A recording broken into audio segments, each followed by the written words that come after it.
Hi friends, welcome to Healthy Cooking Channel. இந்த வீடியோல நம்ம இன்னைக்கு சுவையான கவலை மீன் வறுவல் எப்படி செய்யலாம்னு பார்க்கலாம்.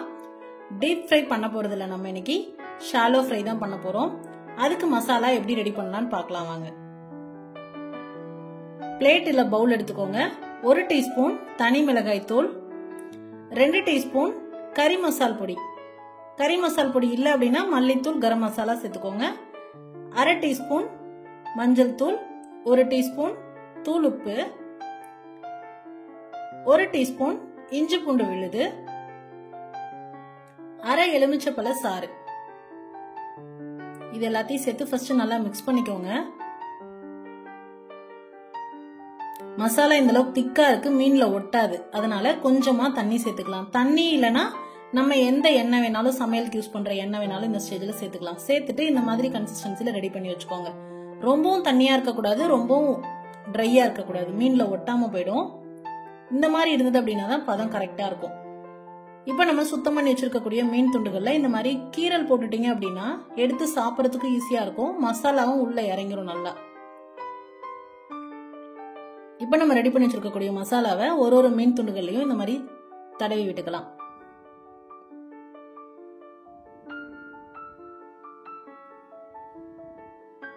அவ்வளவுதான். இது போலவே மீதி இருக்கக்கூடிய மீன்ல எல்லாத்துலயும் தடவி எடுத்துக்கோங்க.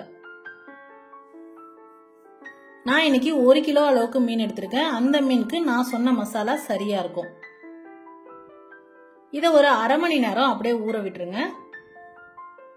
அடுத்ததா தோசைக்கல் இல்ல அப்படின்னா இந்த மாதிரி கடாய் இல்லனா தவா ஏதாவது கூட எடுத்துக்கலாம். நீங்க எண்ணெய் 1 குளிக்கரண்டி அளவுக்கு விட்டுக்கோங்க. எண்ணெய் சூடானதுக்கு அப்புறமா நம்ம ரெடி பண்ணி வச்சிருக்கக்கூடிய மீன் துண்டுகளை அதுல ஒன்னொன்னா போட்டுக்கோங்க.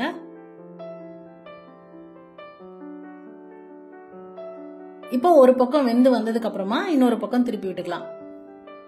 இந்த எண்ணெய் பாத்தீங்கன்னா நான் காமிச்சிருக்கக்கூடிய மீன் துண்டுகள் எல்லாமும் வறுத்தெடுக்கிறதுக்கு கரெக்டா இருக்கும். இதே எண்ணெயிலே நம்ம எல்லாமே வறுத்தெடுத்துடலாம்.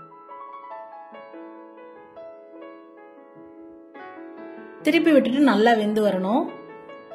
கூடவே கொஞ்சமா கருவேப்பிலை சேர்த்துக்கலாம், நல்ல வாசமா இருக்கும். இப்ப பாருங்க, அந்த எண்ணெயோட சலசலப்பெல்லாம் குறைஞ்சு வந்திருக்கு. இந்த ஸ்டேஜ்ல நம்ம எடுத்துடலாம். மீன் சின்னதா இருக்கிறதுனால சீக்கிரமா குக் ஆயிரும். பரிமாறும் போது கூட நம்ம மீன் குழம்பு சாதம் கூட வச்சு பரிமாறலாம், இல்ல அப்படின்னா ஏதாவது ஒரு வெரைட்டி ரைஸ் கூட பரிமாறலாம். இல்லனா வெறுமனே ஸ்நாக்ஸுக்கு கொடுக்குறோம் அப்படின்னா எலுமிச்சம்பழமும் பச்சை வெங்காயமும் கட் பண்ணி வச்சு கொடுத்தோம் அப்படின்னா இன்னும் சூப்பரா இருக்கும் காம்பினேஷன். ட்ரை பண்ணி பார்த்துட்டு உங்க கமெண்ட் மறக்காம சொல்லுங்க ஃப்ரெண்ட்ஸ். இது போன்ற ஹெல்தி ரெசிபிஸ்க்கு மறக்காம ஹெல்தி குக்கிங் சேனலை சப்ஸ்கிரைப் பண்ணுங்க. இந்த வீடியோ உங்களுக்கு பிடிச்சிருந்தா லைக் பண்ணுங்க, ஷேர் பண்ணுங்க, கமெண்ட் பண்ணுங்க. தேங்க்ஸ் ஃபார் வாட்சிங்.